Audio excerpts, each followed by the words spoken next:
What's up? What's up? What's up? You got Unique. It is what it is. And I am back for another Future Kids Cash Stuffing.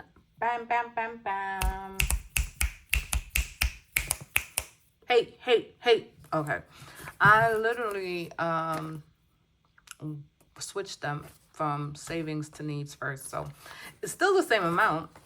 It's just the order it's in right now. I just left it in the order it was in. I said, oh, well, what difference does it make, right? It doesn't really make a difference. It's all savings, at least temporarily. It's savings. It might get used for my move, depending on how I feel. So I am getting myself prepared. I'm trying to get my mind ready for that. I am going to move, not now, but in a couple of years, I am making my move to my last move. It's going to be my last move. I'm so excited. Moving is not fun. I hate it. I hate it. I hate it. So, yeah, I've been dragging my feet. But, yeah, I'm making my mind mentally ready for it. So, I will be getting myself together so I can start looking at places. I'm so excited. So we like to do $10. So we got to do 5 ones and 5. So we're gonna do, I think this might be 5. Yep, 1, 2, 3, 4, 5. And $5. And we just slide that right up in here. And let's see what we got.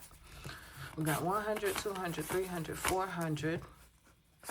450, 500, 550, 600, 620, 625, 30, 35, 40, 41, 42, 43, 44, 45, 46, 47, 48, 49, and 50.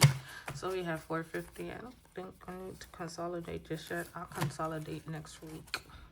I will consolidate next week because I don't like to have too many little bills if I don't have to, right?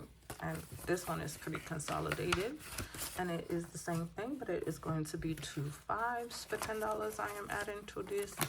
And Kids Savings now has 100, 200, 300, 400, 500, 600, 20, 25, 30, 35, 40, 45, and 50. $650. That is looking so good. Once I get to 1,000, I will be taking this money and sticking it into the bank, and it's gonna be in my bucket in my Ally account under moving.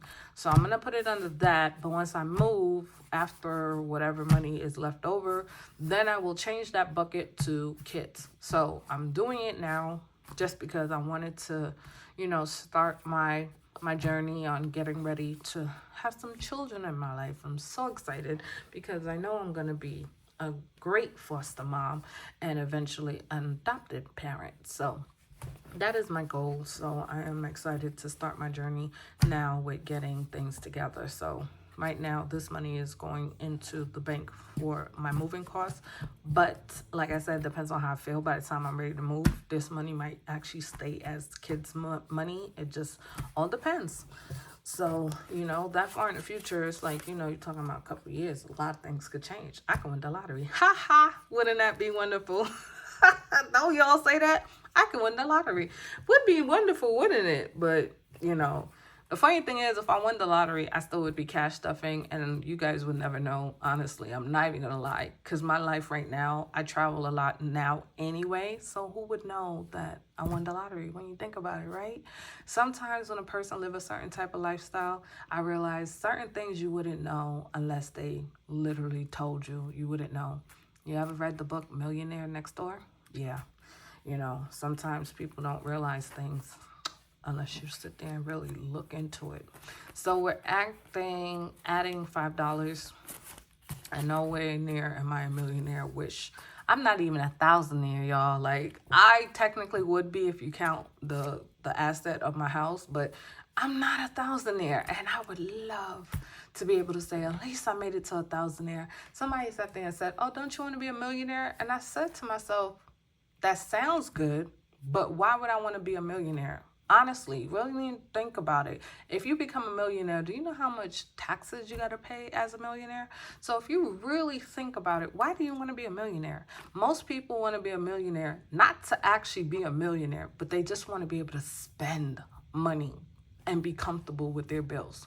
They want to spend a lot of money and still be able to pay their bills. So because they want to be able to do those two things at the same time, that's why most people say they want to be a millionaire, but they really don't want to be a millionaire. They just want to act like one. And when you think about it, most millionaires don't even spend money like that. I mean, really, when you really look at millionaires, because I watch a lot of videos on millionaires that are like new money and old money, they really don't spend a lot of money. You can't tell that they're millionaires. Most of them walk around low key. Just saying. Just saying.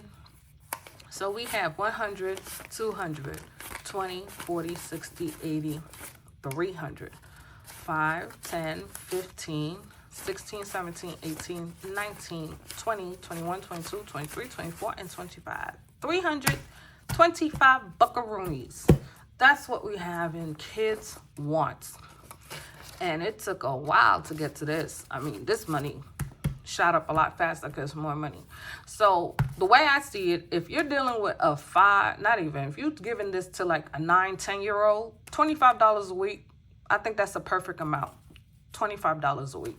But when you're talking about a 13, 14-year-old, when they start to have their own sense of style, their own sense of who they are, and they want to get into certain things, they might have certain hobbies, you might want to up the amount of money that you're giving them just so that they could actually do this and it be more comfortable for them. Like, really and truly, what could a 9 and 10-year-old want to spend money on? Candy. Like 9 and 10-year-olds want candy or Robux and stuff like that.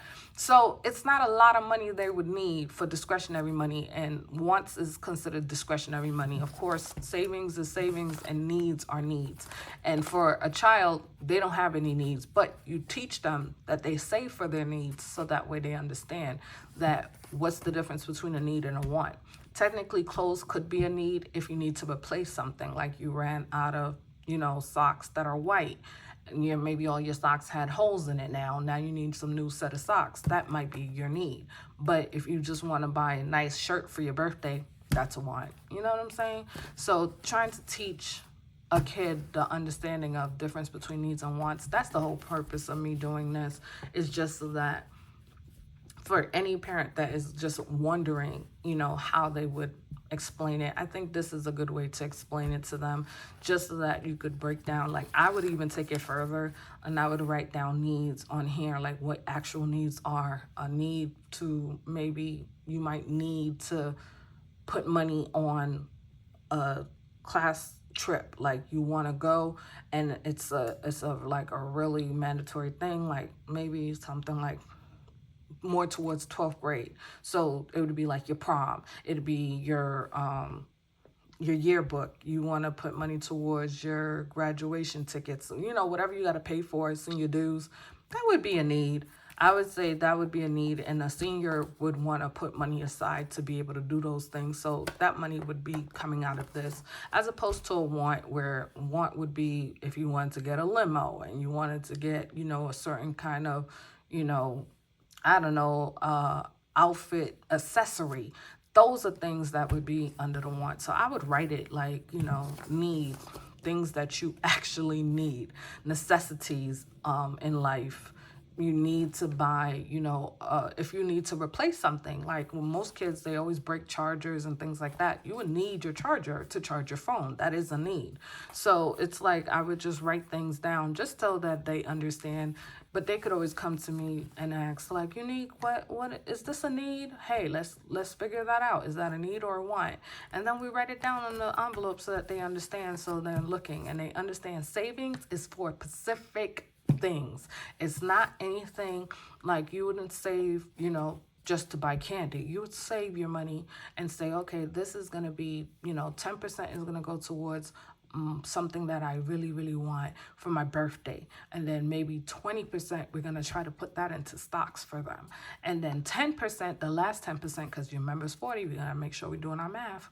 The other 10% could go towards something like long-term, like maybe like, a car in the future, something like that. That's how I see it breaking down. But thanks for watching. Hope you enjoyed. If you have any questions, if you have any comments, concerns, leave them below. Thank you for watching. Later.